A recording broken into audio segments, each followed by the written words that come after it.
total failure. This, I think, was the beginning of what President Trump started to worry about.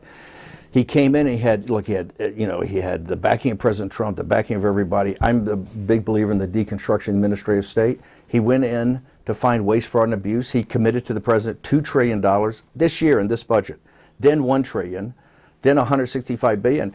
I asked the question, when you talk about waste, fraud, and abuse, I'm not talking programmatically like USAID or Department of Education. Those are things that pass in appropriations bills that Republicans have been arguing about forever. When you talk about like fraud, where is it?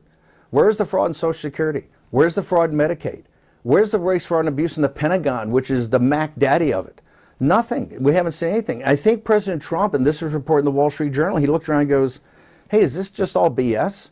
Where's actually the hard Doge money? We actually need it. This is one of the reasons we have this huge fight on Capitol Hill and we have these huge deficits, because programmatically, and he took the political class off the hook because he was like a fairy godmother. I'm going to fine you $1 trillion of fraud. Remember the State of the Union, the president took 3.5 minutes to go through this mantra of all these people on Social Security that were 200 years old and 150 years old.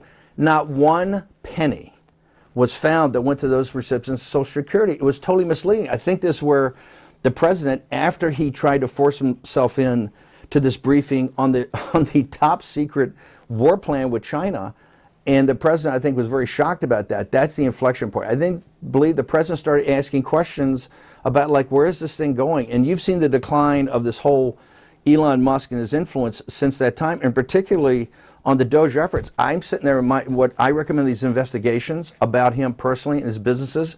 Number one, we should have a formal report about exactly what Doge found. It's specifically about waste, fraud, and abuse. Where is it? And was anybody ever sent over to the Justice Department to be prosecuted for fraud happening? It's been absorbed into the departments. If you look at Treasury, if you look at OMB, because it was always structured as a subset of OMB, it's really, when you talk about Doge in the Pentagon, they've essentially been, they're kind of IT people, particularly the young ones. I think they've been absorbed into the process. So you don't really have, there's nothing really left of Doge because it didn't accomplish anything. And this is why, number two, but hang on, before he gets off the hook, more importantly, or as importantly, besides exactly what he found, where's the fraud, and is anybody going to be charged with it, is about this, about the data.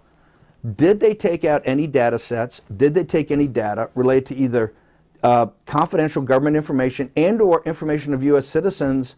And was that taken to any of his private enterprises, particularly artificial intelligence? Data is the mother's milk of AI, and I think this has to be, we have to get to the bottom of this, and we're not confident leaving behind at all. We definitely take it. I think that's what's got to be reviewed.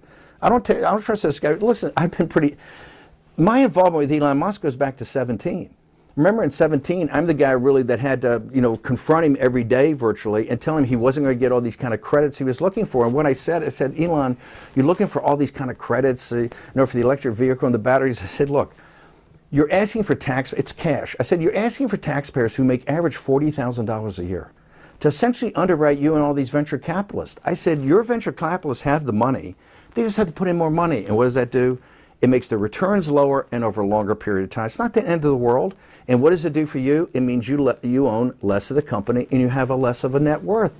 But you can't expect people that make $40,000 a year to bail you and the venture capitalists out. That his mindset, because when they say he's a great entrepreneur, all of his money comes from government contracts, essentially with the U.S. government, or in some sort of involvement with the Chinese Communist Party in Tesla in Shanghai. And so, no, I say he's a national security issue as about his erratic behavior, particularly when he talks about the president, having to be impeached, talks about forming a third party, talks about he's going to be around for 40 years, the president 3.5 years, talks about the president's in great, and he takes a major program that the taxpayers are funding in SpaceX and says on a whim, oh, I'm going to shut it down. Any CEO in the United States of a defense contractor would have been terminated immediately and fired by his board in reports. This is why I'm calling for a formal investigation. I don't know, but there's enough smoke there that it looks like there's fire. Also, if you're going to deport 10 million people you say here illegally,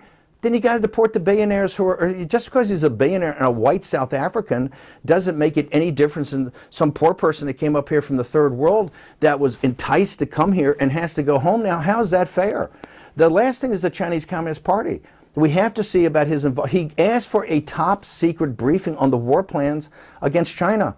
What defense contractor needs that? Why was that forced? Why did the uniformed military and the senior executives of the military, including the Secretary of Defense, not go to the commander-in-chief? What intimidated them about going to the commander-in-chief that we had to read about it in the New York Times? That's where the president found out about it. And at first he says, I don't believe this, and Elon would never ask for it. That's when it has to be a formal investigation. Also, about President Xi being invited to the inauguration, which has never been done in our history. What was the involvement in that? So those, also SpaceX, look, SpaceX, 90% of the revenue comes from the U.S. government. He just did a financing that values SpaceX at $318 billion, and I think he owns half of it. That all comes from U.S. taxpayers. The U.S. taxpayer, the man and woman making $40,000 a year, did they have any warrants? Did they have any options? My point is, why not just take while he's in abeyance, seize the company, nationalize it, let the value go to the American people, right? The president has said over time, he said, look, I think we ought to look at some of these contracts. The president also said that, you know, I don't want to go after this guy. However, if he threatens me again with impeachment or giving money to the Democrats to impeach me, that there will be serious consequences. I happen to believe in many aspects of the apparatus that right now, that people are starting to look into this, not driven by anything from the White House. But when you bring up these deals, first off, on his drug